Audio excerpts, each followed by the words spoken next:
This is most likely the reason as to why your bath isn't draining properly, and in this short video I'm going to show you how to take the waste system apart from underneath the bath to get this out. So to get access to the waste trap underneath the bath, we're going to have to take this side panel off first.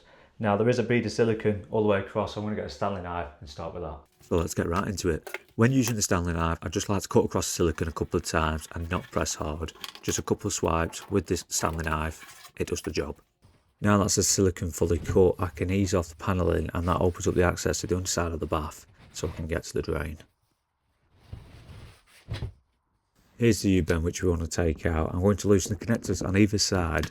Once they're loose, I can slide the U-bend out, check what's inside and give it a clean. I put a towel down to catch any excess water when disconnected.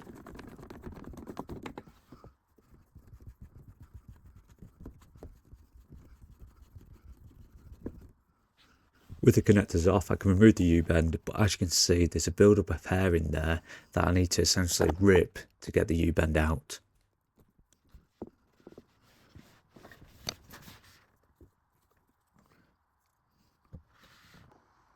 And here you can see the problem, the big build-up of hair and other debris that's been blocking the drain. I clean these out with a small tub of soapy water, making sure the U-bend is clear.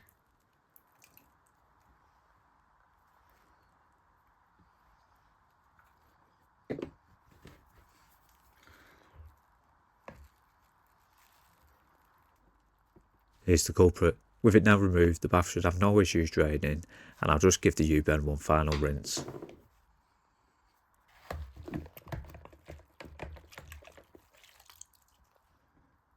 Before reinstalling the U-bend, it's also worth checking the drain hole for any more blockages whilst everything is disconnected.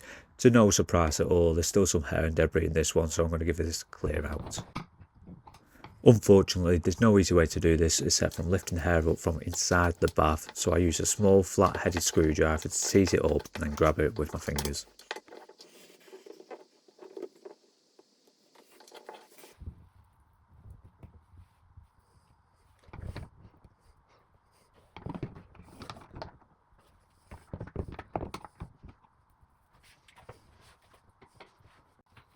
Now that's all clear, reinstall the plug and just give it an overall clean. Now that all the blockages are cleared, it's time to reinstall the U-bend. It can be a bit fiddly, so take your time, push the U-bend into position, then tighten the connector glands.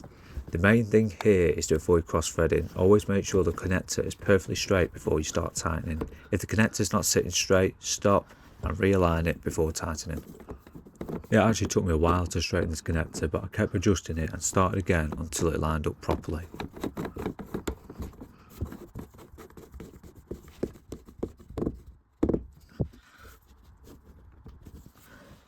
Since all the blockages have now been cleared, it's time to put everything back together and give the bath a quick test to see if it's draining properly.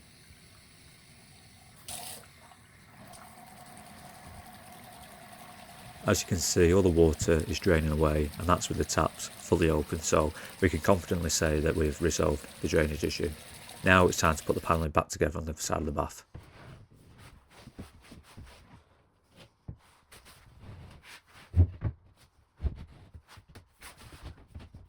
Now I'm going to show you how to fix the same issue but with the sink instead. It's a lot easier this process, but the same concept.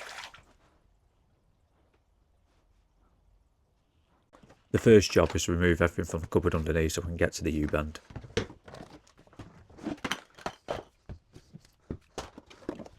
With everything now removed, it's time to take the U-bend off by untightening the connector glands, top and bottom.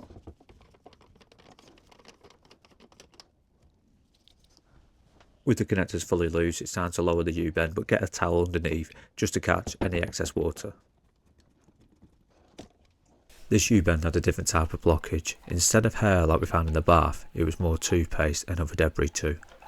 I just gave it a quick rinse with the cold soapy water to get it all clear.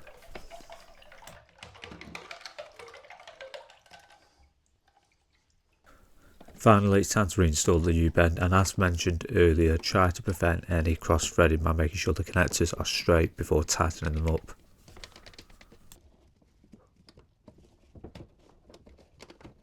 With the blockages cleared and everything reconnected, it's time to do a quick test on the sink to see if the water's draining properly.